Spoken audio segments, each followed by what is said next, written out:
मुख्यमंत्री देवेंद्र फडणवीस यांनी दसूर पाठी येथे संत तुकाराम महाराज आणि संत ज्ञानेश्वर महाराज यांच्या पादुकांचे दर्शन घेत राज्यात चांगला पाऊस पडून शेतकरी सुखी राहावा असे साकडे घातले। मुख्यमंत्री देवेंद्र फडणवीस यांनी दसूर पाटी येथे श्री संत तुकाराम महाराज आणि संत श्रेष्ठ श्री ज्ञानेश्वर महाराज यांच्या पादुकांचे दर्शन घेत राज्यात चांगला पाऊस पडून शेतकरी सुखी राहावा असे साकडे घातले। यावेळी त्यांनी श्री ज्ञानेश्वर महाराज पालखी रथाचे काही काळ सारथ्यही केले। वारीतील सुविधा, स्वच्छता, आरोग्य, पाणी पुरवठा आणि नियोजनाबद्दल मुख्यमंत्री फडणवीस यांनी पालकमंत्री जयकुमार गोरे, जिल्हाधिकारी एस कार्तिकेयन, मुख्य कार्यकारी अधिकारी कुशल जैन आणि जिल्हा प्रशासनाच्या कामाचे कौतुक केले। जन्मदिनाच्या दिवशी मला वारीमध्ये चालण्याची संधी मिळते आहे। या ठिकाणी जगद्गुरु तुकाराम महाराज आणि ज्ञानेश्वर माऊली या दोघांचंही दर्शन, त्यांच्या पादुकांचं दर्शन हे घेण्याची संधी मिळणं हा अतिशय भाग्याचा योग आहे।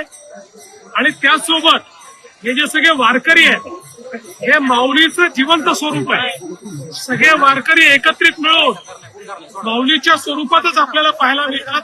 त्यांना त्यांचं सानिध्य मिळणं ही देखील मला असं वाटतं अत्यंत महत्वाची गोष्ट आहे। म्हणून मी आज खूप आनंदी आहे। दरवेळेस माऊलीला एकच मागणं असतं, चांगला पाऊस पडू दे, शेतकरी सुखी होऊ दे। पालकमंत्री गोरे साहेबांनी आणि जिल्हाधिकाऱ्यांनी पूर्ण माहिती दिली आणि यावेळेस एआयच्या माध्यमातूनही आपण एकूण किती वारकरी याचा अंदाज घेतो आणि असं लक्षात येत आहे की विक्रमी अशा प्रकारची वारी आहे। खूप मोठ्या प्रमाणात वारकरी सगळीकडनं इथे आलेले आहेत आणि जुने सगळे रेकॉर्ड संख्येचे यावेळेस तोडण्यात येत आहे।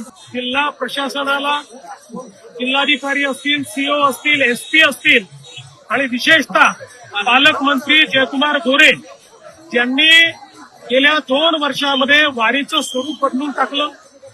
जर्मन हँगर असतील, स्वच्छतेच्या वेगवेगळ्या व्यवस्था असतील, पाद्यसेवा असेल, अशा वेगवेगळ्या गोष्टींनी वारीमध्ये एक नवीन अशा प्रकारचं वातावरण हे जयकुमारजींच्या नेतृत्वात या ठिकाणी आलेलं आहे आणि मला अतिशय याचा आनंद आहे। यावेळी आमदार सचिन कल्याण शेट्टी, आमदार अभिजित पाटील, पोलीस अधीक्षक अतुल कुलकर्णी, माजी खासदार रणजित सिंह नाईक निंबाळकर आणि माजी आमदार राम सातपुते उपस्थित होते।